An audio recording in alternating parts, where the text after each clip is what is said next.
네, 70대 할머니를 살해해 가방에 넣어버린 사건에 대한 경찰 수사가 속도를 내고 있습니다.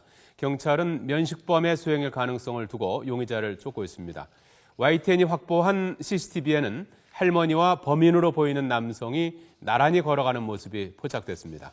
취재기자 연결합니다. 이윤재 기자. 네, 사회부입니다. 예, 할머니를 살해한 용의자가 면식범일 가능성이 높은 걸로 보고 있군요.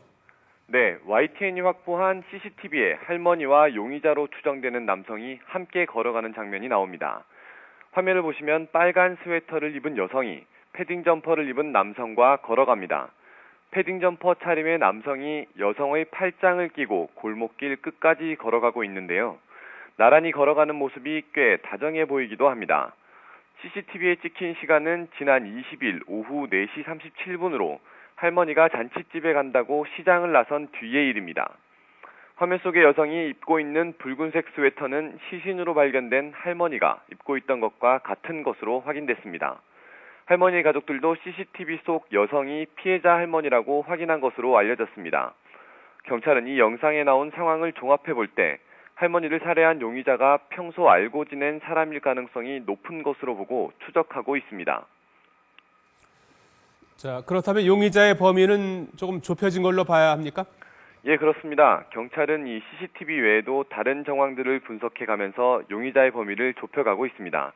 화면에 잡힌 모습을 통해 용의자의 걸음걸이 등 특징을 알 수 있기 때문입니다. YTN이 확보한 CCTV 영상에 용의자로 추정되는 남성이 가방을 끌고 움직이는 모습이 보이는데요. 가방이 꽤 무거운지 걸음걸이가 힘겨워 보이기도 합니다. 이렇게 가방을 끌고 간 지 얼마 지나지 않아 같은 차림의 남성은 여행 가방을 버리고 빈손으로 걸어갑니다. 약간 다리를 저는 것처럼 걷는 모습을 볼 수 있습니다. 모퉁이를 돌면서 장갑을 버리는 장면도 보이는데요. 뒷문을 가리기 위해 장갑을 낀 것으로 추정되는데 여기서도 수사의 단서가 포착될 수 있을 것으로 보입니다.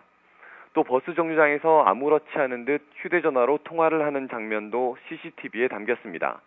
경찰은 현재 CCTV 영상 속 남성의 인상착의와 체격, 걸음걸이 등을 분석해 뒤를 쫓고 있습니다. 그러면 경찰이 추정하고 있는 범행 동기는 무엇입니까? 네, 구체적인 살해의 동기는 용의자가 검거된 뒤에나 알 것 같은데요. 골목에서 발견된 할머니 시신, 옆구리와 목 부위에서는 여러 차례 흉기에 찔린 흔적이 발견됐습니다. 머리에는 둔기로 맞은 흔적도 있었습니다. 이렇게 범행 수법이 잔인한 데다 범인이 할머니의 소지품에 손을 대지 않은 점을 볼 때 원한 관계에 있는 사람이 범행을 저지르지 않았는지 추정하고 있습니다. 또 할머니는 시장에서 30여 년 동안 채소 가게를 운영해왔고 많은 재산을 모았던 것으로 알려져 있습니다. 경찰은 이에 따라 할머니 소유의 재산을 노렸거나 채무 관계에 의해 범행을 저질렀을 가능성도 배제하지 않고 있습니다.